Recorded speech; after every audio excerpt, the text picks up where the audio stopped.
यहाँ एक लड़का बर्तन में रंग भर रहा है। उसकी बहन आती है और उस बर्तन को देख कर कहती है, हाउ स्वीट। अचानक वो बर्तन उस लड़के के हाथ से नीचे गिर जाता है और लड़का कहता है, ओ नो।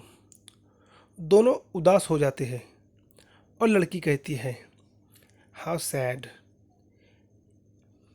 फिर लड़की उस टूटे हुए बर्तन को उठाती है और उस टूटे हुए टुकड़े को चस्पा देती है।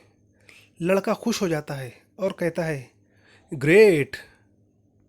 फिर दोनों उस बर्तन को अपनी दादी को तोहफे में देते हैं।